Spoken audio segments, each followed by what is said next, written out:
बनी इसराइल से ये कहना कि मेरे लिए नजर लाएं, और तुम उन्हीं से मेरी नजर लेना जो अपने दिल की खुशी से दें, और वो मेरे लिए एक मक़दिस बनाएं, ताकि मैं उनके दरमियान सकूनत करूं, और मस्कन और उसके सारे सामान का जो नमूना मैं तुझे दिखाऊं, ठीक उसी के मुताबिक तुम उसे बनाना।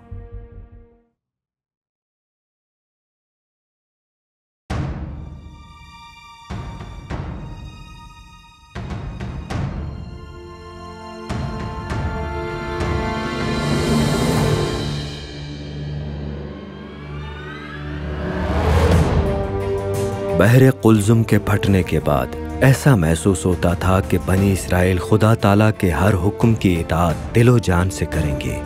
लेकिन जब उन्होंने उस सरजमीन का मुआयना किया जिसका वादा खुदा ताला ने उनसे फरमाया था, तो उनके दिलों में दोबारा दहशत व खौफ पैदा हो गया। मगर इस बार उन्होंने खुदा ताला को ये मौका ही ना दिया कि वह अपनी कुदरत से उन्हें निजात दिखाएं, बल्कि उन्होंने अपनी ख्वाहिश और नफसानी मर्जी का रास्ता इख्तियार किया। अफसोस, इस नाफरमानी का नतीजा ये निकला कि उन्हें 40 बरस तक बियाबान में भटकना पड़ा। उनका खुदा ताला के कुदरत और वादे पर ईमान ना रखना उनके लिए सज़ा बन गया। एक दिन की जासूसी के बदले 40 बरस की हिजरत की सज़ा। मगर ये खाना बदोशी की ज़िंदगी और अर्ज़ मऊदा तक रसाई ना होने का वाक़या इस बात का सबूत नहीं था कि खुदा ताला ने उन्हें छोड़ दिया, बल्कि खुदा ताला ने अपना वादा कायम रखा और उनके दरमियान सकूनत फरमाई। लिहाजा खुदा ताला ने हज़रत मूसा को फरमाया कि वो उनके लिए एक मुक़द्दस मकान तामीर करें जहाँ वो अपने रब ताला की इबादत और ताकत में मशगूल रह सकें, और इसका नाम था मुक़द्दस खैमा।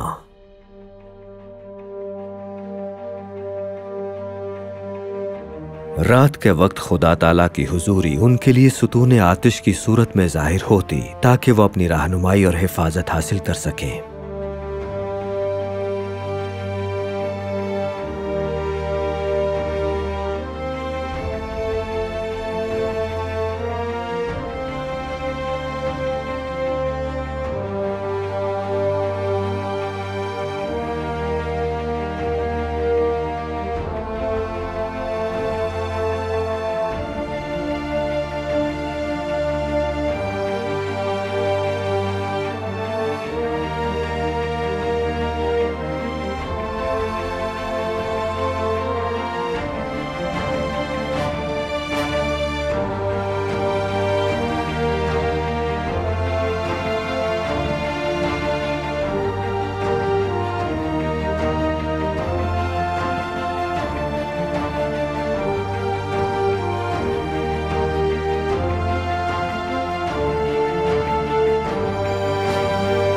और उनके तमाम सफ़र के दौरान जब भी खैमा गाह के ऊपर से बादल हटता तो बनी इसराइल अपना काफिला हरकत देती, मगर अगर बादल ना हटता तो वो ठहरे रहते यहाँ तक कि बादल हरकत करे।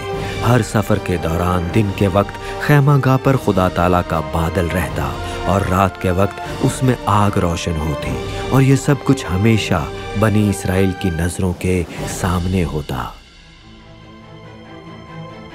बनी इसराइल अपने अपने डेरे, अपने अपने झंडे के पास और अपने अपने आबाई ख़ानदान के आलम के साथ खैमा इज्तिमा के मुकाबिल और उसके गिरदा गिर्द लगाएं, और जो मशरिक़ की तरफ जिधर से सूरज निकलता है अपने डेरे अपने दलों के मुताबिक लगाएं, वो यहूदा की छावनी के झंडे के लोग हों, और इनके करीब इश्कार के कबीले के लोग डेरे डालें।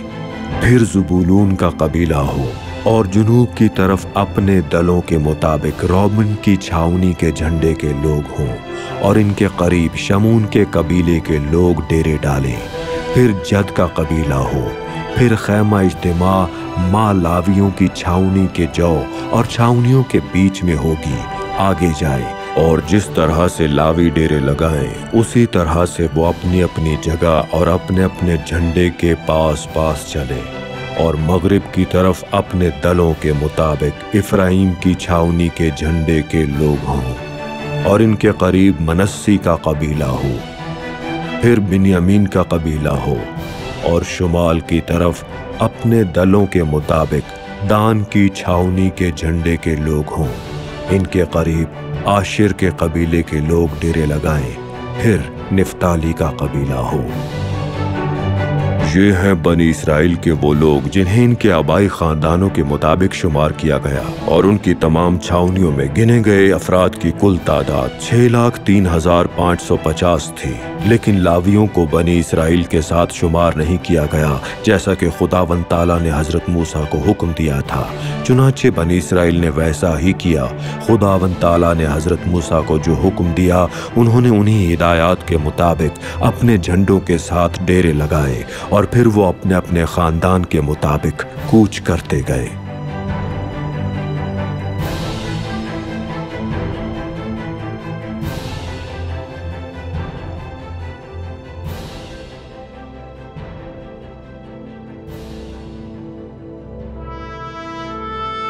खुदा ताला पाको मुतहर है। कोई भी नापाक चीज़ या गुनाह आलूदा शख्स खुदा ताला की हुजूरी में बरकरार नहीं रह सकता। इसी सबब खुदा ताला की कामिल पाकीज़गी और बनी इसराइल के गुनाहों के दरमियान एक फ़ासला कायम किया गया। ये बैरूनी पर्दा उस जुदाई की इब्तिदा था। कोई भी शख्स जो गुनाह की हालत में हो इस पर्दे के अंदर दाखिल नहीं हो सकता था, और इस पर्दे के पार जाने का वाहिद मकसद ये था कि बंदा खुदा ताला से कफ़ारा हासिल करे या अपने गुनाहों की माफ़ी तलब करे। चुनांचे उसने खैमा इबादत और कुर्बानगाह के गिर्द हदूद व क़यूद कायम फरमाई और अदालत के दरवाजे पर पर्दा लटकाया ताकि तक़द्दुस और तहारत की हिफाजत हो। हज़रत मूसा ने फरीज़ा मुकम्मल किया। फिर खुदावंद ताला का बादल खैमा इबादत को इहाता कर गया और खुदा ताला की अज़मत खैमा इज्तिमा में ज़ाहिर हुई। हज़रत मूसा खैमा मुलाकात में दाखिल न हो सके क्योंकि बादल उन पर छाया हुआ था और खुदावंद ताला की अज़मत खैमा गाह में मामूर थी। कोई भी इंसान खुदावंद के इंतखाब के बगैर अंदर दाखिल न हो सकता था। चुनांचे खुदावंद ताला के नेक बंदे हज़रत मूसा को भी खैमा इबादत में दाखिल होने के लिए बादल के हटने का इंतज़ार करना पड़ा। जब हम सहने अदल में कदम रखते हैं तो हम उस मुकाम पर पहुंच जाते हैं जहां खुदा ताला से मुलाकात का पहला हिस्सा शुरू होता है, यानी वो मुक़द्दस जगह जहां बंदा अपने गुनाहों की माफ़ी और खुदा ताला की क़ुर्बत हासिल कर सकता है।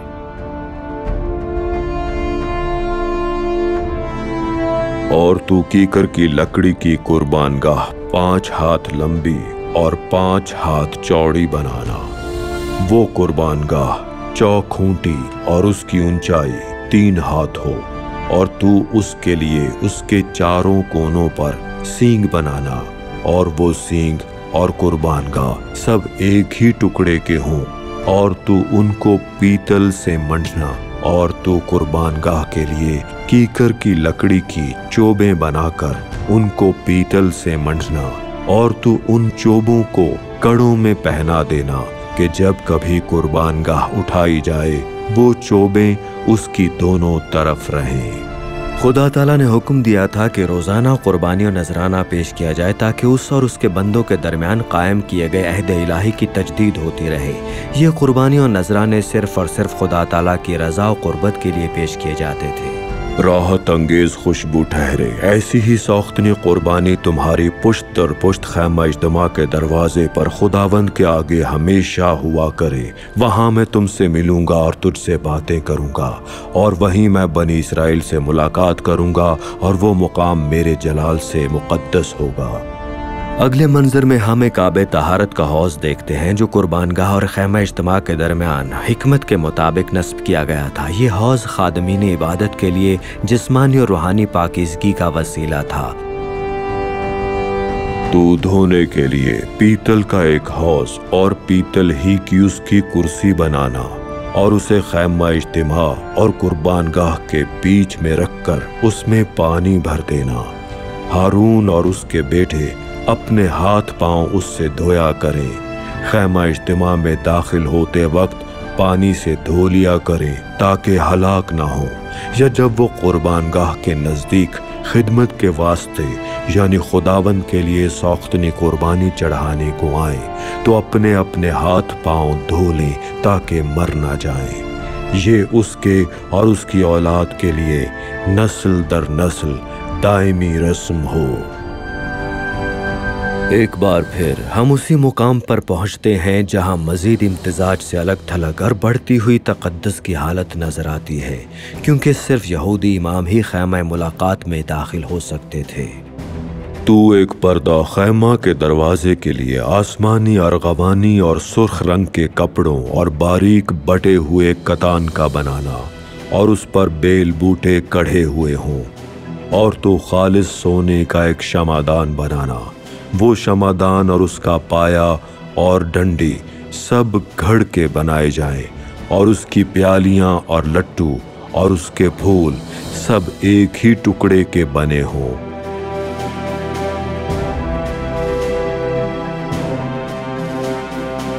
और तू उसके लिए 7 चिराग बनाना। यही चिराग जलाए जाएं ताकि शमादान के सामने रोशनी हो, और उसके गुलगीर और गुलदान खालिस सोने के हों। शमादान और ये सब ज़ुरूफ एक कंतार खालिस सोने के बने हुए हों। और देख, तू इनको ठीक इनके नमूने के मुताबिक जो तुझे पहाड़ पर दिखाया गया है बनाना।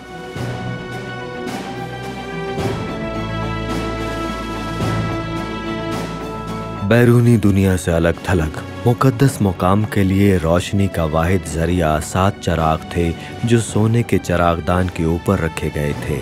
इन तेल के चिरागों की मुश्तरका रोशनी दीवारों से अच्छी तरह मुनक्किस होती, क्योंकि दीवारें मुकम्मल तौर पर सोने से पोशीदा थीं।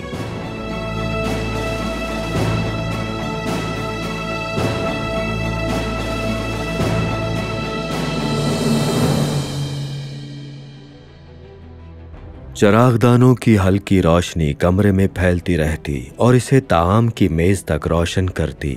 इस मेज़ पर 12 ताज़ा रोटियां रखी जाती थी, हर एक कबीले के लिए एक, ताकि इंसान की खुदा ताला की रहनुमाई की ज़रूरत का मुसलसल एहसास दिलाया जा सके। इस रोटी की पेशकश को रोटी हुजूर कहा जाता था, क्योंकि यह हमेशा खुदा ताला की हुजूरी के सामने रखी जाती थी।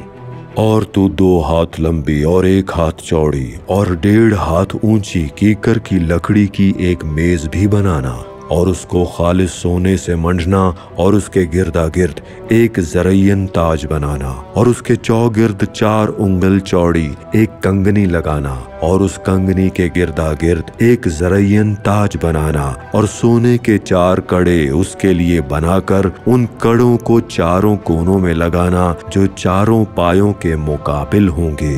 वो कड़े कंगनी के पास ही हों, ताकि चोबों के वास्ते जिनके सहारे मेज उठाई जाए घरों का काम दे, और कीकर की लकड़ी की चोबें बनाकर उसको सोने से मंडना, ताकि मेज उन्हीं से उठाई जाए। और तू उसके तबाक और चमचे और आफताबे और उंडेलने के बड़े बड़े कटोरे सब खालिस सोने के बनाना, और तू उस मेज पर नजर की रोटियां हमेशा मेरे रूबरू रखना। चूँकि बियाबान में खुराक की कमी थी, खुदा ताला ने बनी इसराइल के लिए हर ज़रूरी ग़िज़ा फराहम फरमाई ताकि वो ज़िंदा रह सके। मेज़े नज़र दरअसल खुदा ताला के हुजूर एक नजराना थी, जिसमें वो अपनी पैदावार की पहली फसल पेश करते ताकि खुदा ताला का शुक्र अदा करें। यह नजराना शुक्रगुजारी की कुर्बानी कहलाती थी, जो खुदा ताला की बेपाया रहमतों और इनायतों का इजहार थी।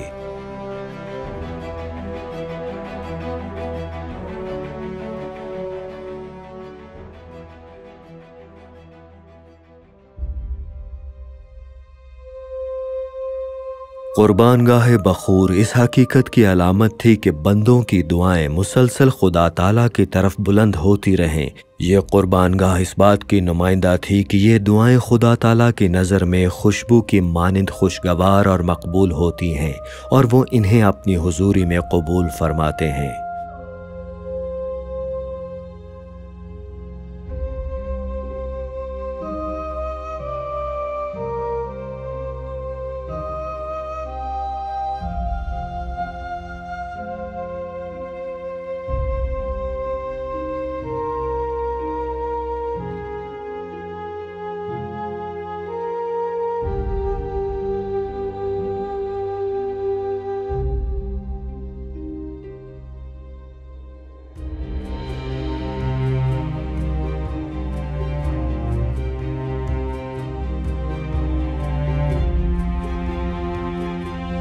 और तू बखूर जलाने के लिए कीकर की लकड़ी की एक कुर्बान गाह बनाना। उसकी लंबाई 1 हाथ और चौड़ाई 1 हाथ हो, और वो चौक खूंटी रहे, और उसकी ऊंचाई 2 हाथ हो, और उसके सींग उसी टुकड़े से बनाए जाएं। उसके सींगों को खालिस सोने से मंडना, उसके दोनों पहलुओं में सोने के 2 कड़े उसकी दोनों तरफ बनाना। वो उसके उठाने की चोबों के लिए खानों का काम देंगे, और चोबें कीकर की लकड़ी की बनाकर उनको सोने से मंडना।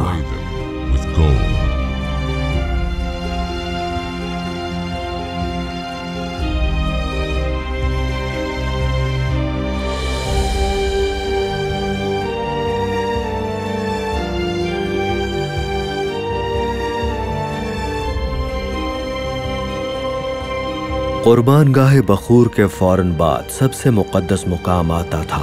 ये खुदा ताला का मस्कन इतना पाक और जुदा था कि इसका गिलाफ साल में सिर्फ 1 बार ही हटाया जाता था, और तब इमाम आज़म खुदा ताला से मुलाकात करता था। जब गिलाफ पीछे हटाया जाता तो वो चीज़ ज़ाहिर होती जिसके ऊपर ये सब मुक़द्दस मुलाकात अंजाम पाती, और वो था ताबूत सकीना, जिसे अहद का संदूक भी कहा जाता है। और वो कीकर की लकड़ी का एक संदूक बनाए जिसकी लंबाई 2.5 हाथ और चौड़ाई 1.5 हाथ और ऊंचाई 1.5 हाथ हो, और तू उसके अंदर और बाहर खालिस सोना मंडना, और उसके ऊपर गिरदा गिर्द एक ज़रयन ताज बनाना, और उसके लिए सोने के 4 कड़े ढालकर उसके चारों पायों में लगाना।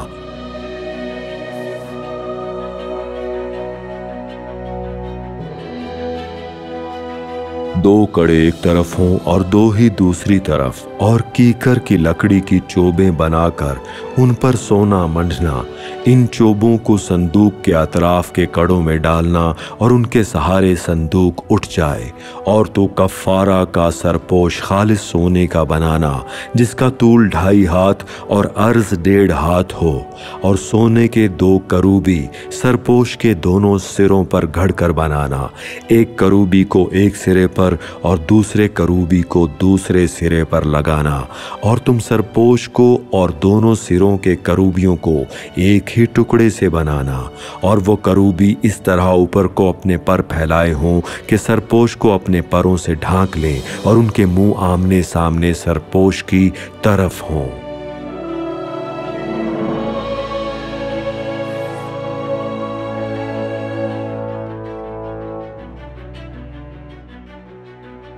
ताबूत सकीना के अंदर 3 बहुत अहम चीज़ें रखी गई थीं जो लोगों और खुदा ताला के ताल्लुक़ की याद दहानी थीं।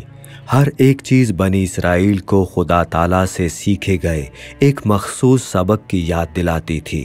उन तीनों चीज़ों को महफूज रखने का मकसद ये था कि खुदा ताला की रिज़्क़ रसानी और अपने बंदों की रहनुमाई की याद हमेशा ज़िंदा रहे, क्योंकि सहरा में तमाम लोगों के लिए काफ़ी ग़िज़ा पैदा नहीं हो सकती थी।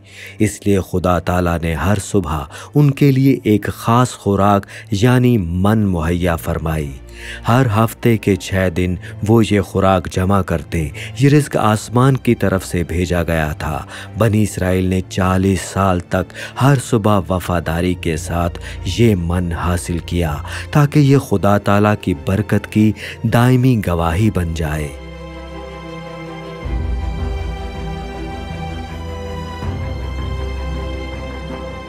उस सुनहरी बर्तन में एक उम्र यानी एक दिन की खुराक मन रखा गया था। वो धनिया के बीज की मानिंद सफ़ेद था और शहद में बुनी हुई वेफरों की तरह जायकेदार था। हज़रत मूसा ने फरमाया, खुदावंद ये हुक्म देता है कि इसका एक उम्र भर कर अपनी नस्ल के लिए रख लो, ताकि वो उस रोटी को देखे जो मैंने तुमको बियाबान में खिलाई जब मैं तुमको मुल्क मिस्र से निकाल कर लाया। और जैसा खुदावंद ने मूसा को हुक्म दिया था उसी के मुताबिक हारून ने उसे शहादत के संदूक के आगे रख दिया ताकि वो रखा रहे। बियाबान की मुश्किलात बनी इसराइल पर भारी पड़ी और वो उन रहनुमाओं के खिलाफ बगावत करने लगे जिन्हें खुदा ताला ने ख़ास तौर पर उनके लिए मुंतखब फरमाया था। मगर खुदा ताला ने उन्हें ये वाज़े कर दिया कि उनका रहनुमा उसकी ख़ास पसंदीदा इंतखाब शुदा हस्ती है। उनकी निशान शहादत हज़रत हारून की मुबारक लाठी थी, जो एक ही रात में मौजज़ाना तौर पर कोंपलें उगाने, फूल खिलाने और बादाम देने की कुदरत रखती थी।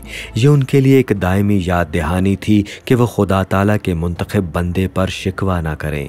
बनी इसराइल से गुफ्तगू करके उनके सब सरदारों से उनके आबाई ख़ानदानों के मुताबिक फ़ी ख़ानदान एक लाठी के हिसाब से 12 लाठियां ले और हर सरदार का नाम उसी की लाठी पर लिख और लावी की लाठी पर हारून का नाम लिखना, क्योंकि उनके आबाई ख़ानदानों के हर सरदार के लिए एक लाठी होगी। और उनको लेकर खैमा इज्तिमा में शहादत के संदूक के सामने जहाँ मैं तुमसे मुलाकात करता हूँ रख देना, और जिस शख्स को मैं चुनूंगा उसकी लाठी से कलियां फूट निकलेंगी, और बनी इसराइल जो तुम पर कुड़कुड़ाते रहते हैं वो कुड़कुड़ाना मैं अपने पास से दफा करूंगा।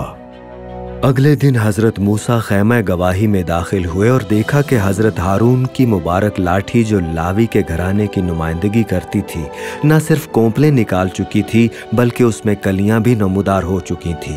तब खुदावंद ताला ने हज़रत मूसा से फरमाया, हारून की लाठी शहादत के संदूक के आगे धर दे ताकि वो फितना अंगेजों के लिए एक निशान के तौर पर रखी रहे। ताबूत सकीना में रखी गई यादगारों में सबसे मारूफ वो 2 पत्थर की तख्तियां थी जिन पर अहकाम अशरा कंदा थे। ये अहकाम वो बुनियादी उसूल थे जिनके मुताबिक बनी इसराइल को अपनी ज़िंदगी गुजारनी थी। खुदा ताला इन्हीं मुक़द्दस अहकाम के ज़रिए उनकी वफ़ादारी और फर्माबरदारी में उनके अज़्म को परखते थे।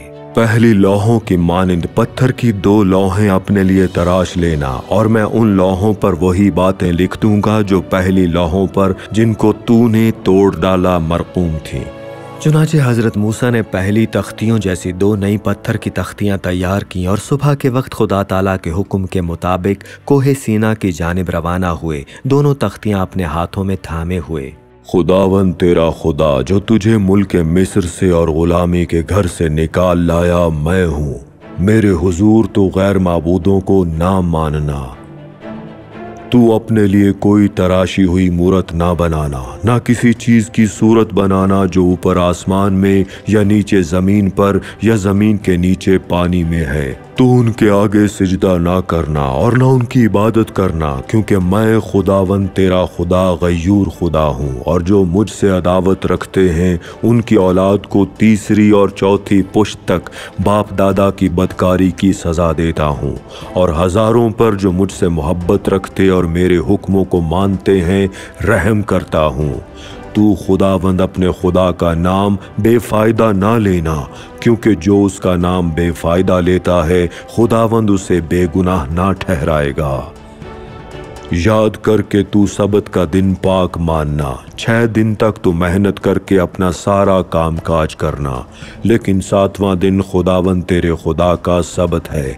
उसमें ना तू कोई काम करे, ना तेरा बेटा, ना तेरी बेटी, ना तेरा गुलाम, ना तेरी लौंडी, ना तेरा चौपाया, ना कोई मुसाफिर जो तेरे यहाँ तेरे फाटकों के अंदर हो, क्योंकि खुदावंद ने 6 दिन में आसमान और ज़मीन और समंदर और जो कुछ उनमें है वो सब बनाया, और 7वें दिन आराम किया। इसलिए खुदावंद ने सबत के दिन को बरकत दी और उसे मुक़द्दस ठहराया। तू अपने बाप और अपनी माँ की इज्जत करना, ताकि तेरी उम्र उस मुल्क में जो खुदावंद तेरा खुदा तुझे देता है दराज हो। तू खून ना करना, तू जिना ना करना, तू चोरी ना करना, तू अपने पड़ोसी के खिलाफ झूठी गवाही ना देना, तू अपने पड़ोसी के घर का लालच ना करना, तू अपने पड़ोसी की बीवी का लालच ना करना, और ना उसके गुलाम और उसकी लौंडी और उसके बैल और उसके गधे का, और ना अपने पड़ोसी की किसी और चीज़ का लालच करना।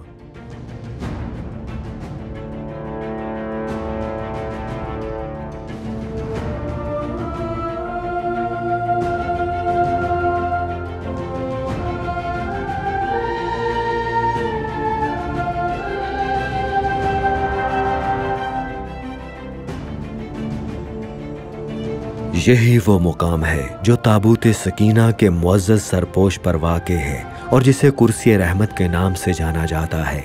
यहाँ जहाँ खुदा ताला के मुखलिस मुहाफिज यानी करूबी फरिश्ते अपनी मुकम्मल तवज्जो खुदा ताला की तरफ मरकूज़ रखते हैं, खुदा ताला की हुजूरी ज़ाहिर होती थी और साल में सिर्फ़ एक दिन मुकर्ररा वक्त पर इमाम आज़म को इजाज़त दी जाती थी कि वो खुदा ताला की हुजूरी में दाखिल हो सकें।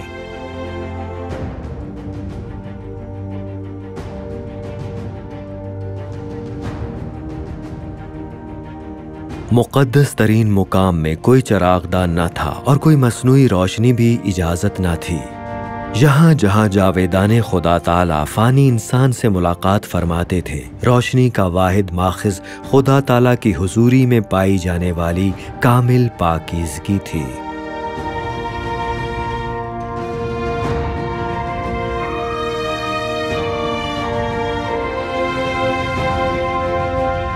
खुदा ताला ने हज़रत मूसा से फरमाया कि ये ज़मीनी खैमा इज्तिमा आसमान पर मौजूद असल खैमे का नमूना है। हज़रत मूसा को हुक्म दिया गया कि वो खैमा इज्तिमा को बिल्कुल उसी नमूने के मुताबिक बनाएं जो खुदा ताला ने उन्हें दिखाया था। ये जिस्मानी ढांचा रूहानी उसूलों का भी नमूना था जिनकी पैरवी ज़रूरी थी। हम इन तमाम नमूनों और असबाक की तकमील जनाब मसीह की ज़ात में देखते हैं जो मसीहा हैं। उन्होंने सलीब पर अपनी कुर्बानी के ज़रिए हमें ये मौका अता किया कि हम खालिक़े कायनात के साथ ज़ाती ताल्लुक़ कायम कर सकें।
अजीज नाजरीन, इस वीडियो को देखने के बाद अगर आप इंजील शरीफ का मुफ्त नुस्खा हासिल करना चाहते हैं तो हमें अपना मुकम्मल पता बमा मोबाइल फ़ोन के अरसाल कर दें। हम पूरी कोशिश करेंगे कि आप तक इंजील शरीफ का मुफ्त नुस्खा पहुंच जाए।